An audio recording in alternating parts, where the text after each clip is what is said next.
All right, well, congratulations on this one. We get a lot of scary movies thrown at us all the time, or they're supposedly scary. This one's actually scary. Good.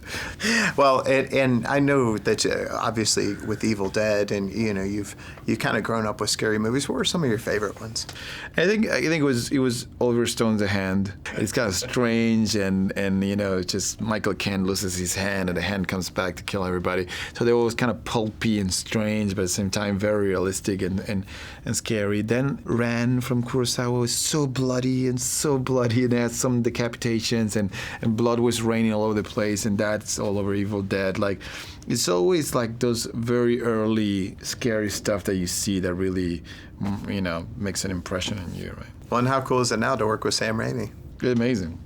He's really like the best producer you can have around, because being a director himself, he knows that no director wants freedom and wants to be able to have room to do what they want, and that's what he gives me. And when I need him, he comes and he will watch the movie and give me notes, and I always take his notes. He's Sam Raimi, like it's the best partner you can have. This one's really scary. Have you seen this with an audience? It's yes. crazy. The first time we saw it, me and Dylan saw it with an audience. And it was the coolest thing to watch it with an audience. Yeah. It was part of it. The first time was a little distracting because you're with an audience. It's you're trying to watch the movie for the first time, and then you're also you're paying so much attention to the audience and what they're thinking, so that the next couple times I saw it, I got to watch it, and it got better each time. So it's crazy to watch people's reactions, isn't it? Yeah. No other genre, I mean, I guess comedy, but no other genre gets such a vocal reaction, because I think people laugh when they're nervous, people scream when they're scared, people yell at the screen when they are upset that the character made a certain choice.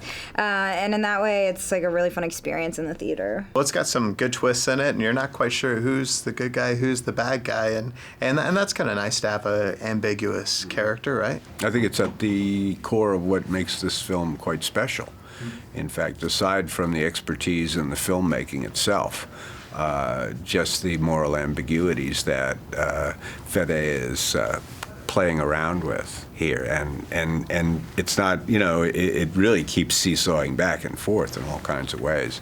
I think it's interesting, and I think it's what keeps people coming back for more moment to moment in it. Keeps them interested. Well, what are some of your favorite scary movies?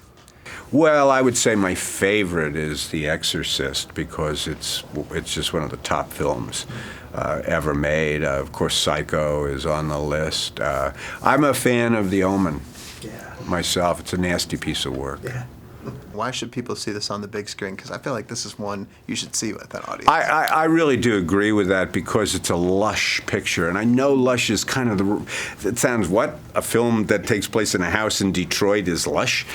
It is. The cinematography on this film is beautiful. The lighting is subdued and gorgeous on this film, and I think it plays really, really well. Big. And when you see, when you see that snarling dog, and he's actually, 11 feet high or something, I think that's really effective. So, what is it that actually scares you in this world? What scares me? Nothing. No. Nah.